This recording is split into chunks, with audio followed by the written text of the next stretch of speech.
రాష్ట్ర వ్యాప్తంగా తెలుగుదేశం పార్టీ దాడులతో అత్యంత భయానక వాతావరణం నెలకొందని గవర్నర్ వెంటనే జోక్యం చేసుకుని పచ్చమూకల అరాచకాలకు అడ్డుకట్ట వేయాలని వైఎస్ఆర్సీపీ అధ్యక్షుడు వైఎస్ జగన్మోహన్ రెడ్డి డిమాండ్ చేశారు.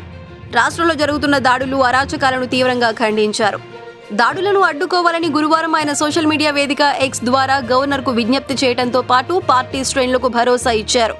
రాష్ట్ర వ్యాప్తంగా తెలుగుదేశం పార్టీ దాడులతో అత్యంత భయానక వాతావరణం నెలకొంది. ప్రభుత్వం ఏర్పాటు కాకముందే టీడీపీ ముఠాలు స్వైర విహారం చేస్తున్నాయి. ఎక్కడికక్కడ గ్రామ సచివాలయాలు, ఆర్బీకేల్ లాంటి ప్రభుత్వ ప్రైవేటు ఆస్తులను ధ్వంసం చేస్తున్నారు. వైఎస్ఆర్సీపీకి చెందిన నాయకులు, కార్యకర్తలకు రక్షణ లేకుండా పోయింది. అధికార పార్టీ ఒత్తిళ్లతో పోలీసు వ్యవస్థ నిస్తేజంగా మారిపోయింది. 5 ఏళ్లు పటిష్టంగా ఉన్న శాంతి భద్రతలు పూర్తిగా దెబ్బతిన్నాయి. గవర్నర్ వెంటనే జోక్యం చేసుకుని పచ్చమూకల అరాచకాలను అడ్డుకోవాలి. ప్రజల ప్రాణాలకు, ఆస్తులకు, ప్రభుత్వ ఆస్తులకు రక్షణగా నిలవాలని విజ్ఞప్తి చేస్తున్నాం.